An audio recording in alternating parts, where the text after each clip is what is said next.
I got a call from Homicide that said that Tariq had been shot and killed. I thought it was mistaken identity. It didn't make any sense. So I very quickly hung up on Homicide and called his home. He had just gotten engaged with his girlfriend Jennifer, and she answered the phone. Because she couldn't say anything. She was just sobbing. And that's when it hit me. It was the last delivery of the evening, and he was lured to a bogus address in North Park. As he was about to leave, he was accosted by 4 youth gang members. 3 of them were 14-year-old, and the leader of the gang was an 18-year-old who handed a 9mm handgun, gave the order to a 14-year-old, and the 14-year-old fired 1 round, which entered my son's body under the left shoulder blade.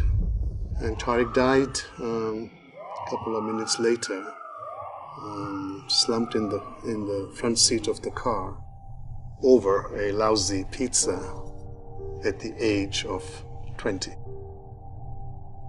I never felt pain like that. It was, if you can imagine a nuclear bomb detonating in your heart. One of our tradition is the father stands in the grave to receive the child's body. We bury dust to dust. So he's in a white shroud and on a litter. All you can see is his face. There is a finality here that I have to say goodbye to him 6 feet underground.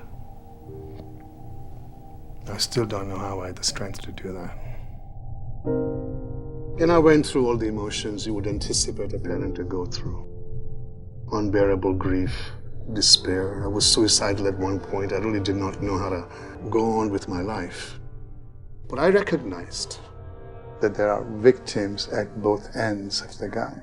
We begin tonight with the sentencing of Tony Hicks. He is the 15-year-old triggerman of the killing of a pizza delivery driver. It was one of the worst shocks that I've had in my life.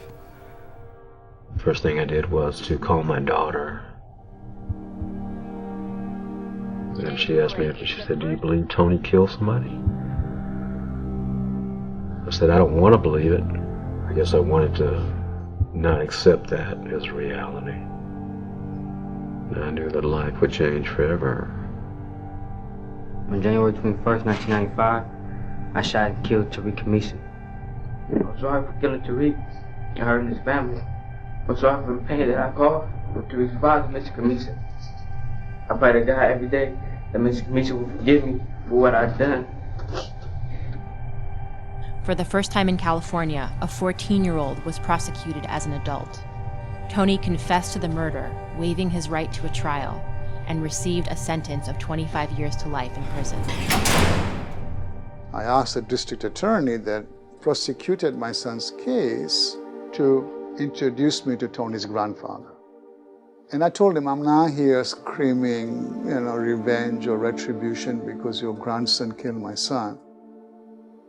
Rather, I'm here in the spirit of compassion and forgiveness because what I really see here is we both lost a son.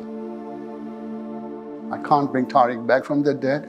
You can't get Tony out of prison, but the one thing you and I can do is to make sure no other young person in our community end up dead. That act on his part really got into motion a healing process that has really benefited me. This man's grandson killed this man's son. And they're sitting here together today because this is possible and because we don't want what happened to Tariq or what happened to Tony to happen to any of you. Tony, he had been really exposed to a lot of gang involvement. One of his favorite cousins being murdered in a hail of automatic weapon fire at the hands of rival gang members there in Los Angeles. Tony is as close to his son as I'll ever get in this life. Later that night, when his so-called friends planned a robbery of a pizza Tony broke down like a little child, and he cried and screamed and told me, "I'm sorry, Daddy. I'm really sorry I did this. I love you, and I hope that you can forgive me for what I did." And I didn't hesitate to let him know that I love him. Held him in my arms like he was a little kid and comforted him and let him know that I understand that he's very sorry for what he did. But he made choices that resulted in the death of a person. Now he's got to do the right thing. And I know that you know what to do. And I'll just look forward to seeing you in court tomorrow. On January 21st, 1995, I shot and killed Tariq Khamisa, a person I didn't even know and who didn't do anything wrong to me. I have a lot of problems in my life. However, I don't want to use my problems as an excuse for my actions.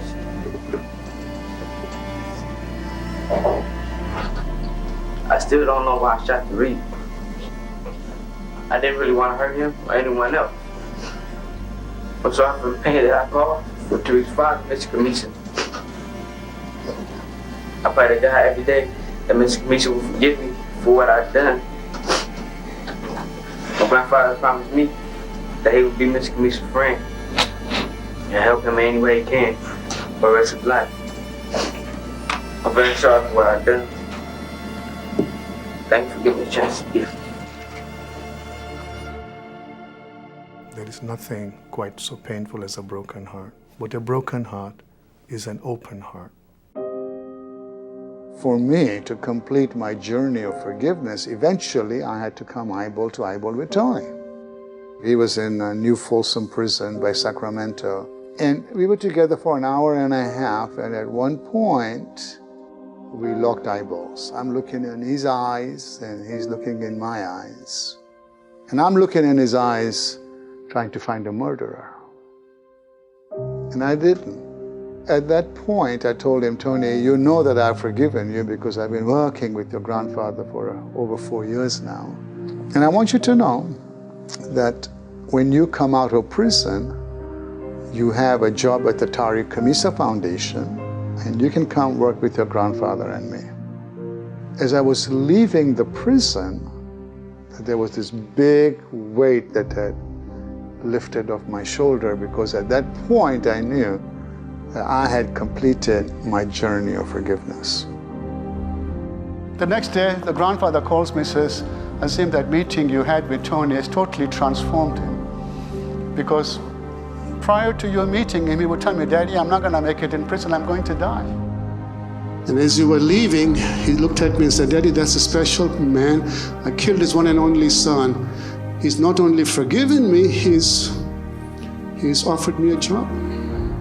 I'm not worthy of his forgiveness, and I'm not worthy of his job, but I'm gonna try. The truth is, I was afraid to face Azim.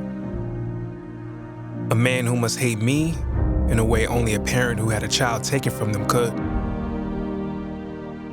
I was saved by Azim, who reached out to give me a hug. It was a hug that felt like he had been waiting to give for a long time. It was genuine. Azim seemed to me to be the strongest man I had come across. I felt unworthy of being forgiven by him or anyone else in my life, but I will do my best. I owe him that much. I have forgiven Tony. Do I love Tony? And that I thought, my God, I have to now walk that journey. And I really cried, because if I look into your eyes and if I tell you I love the kid that took my son's life, that is a taller order. Now if you ask me, do you love players? I would say, yeah. I'm not there with Tony yet, but I will be. I have a lot of empathy with Tony. I have forgiven him to the deepest level that I can forgive him. Someday I will learn to love Tony. And I can feel it. I don't have to understand it. It's part of every cell of my body. Over the last 24 years, I think I've taken the fatherly role with him as well. I can't put words that mean enough about Azim's generous hand of forgiveness and how that's affected all of us. And that compassion was something that, again, will stay with me as long as I live. And that's why we're here with the kids, is to give that love back so that they understand they are loved and cared for. And I have a lot of respect for players. 23 plus years later, we're still together. He's been by my side, by my support, would do anything for me. He's always told me that I have your back and I trust him. He's as close to me as I often say is my own brother. So, thank you, brother. I truly believe peace is possible. How do I know that? Because I am at peace.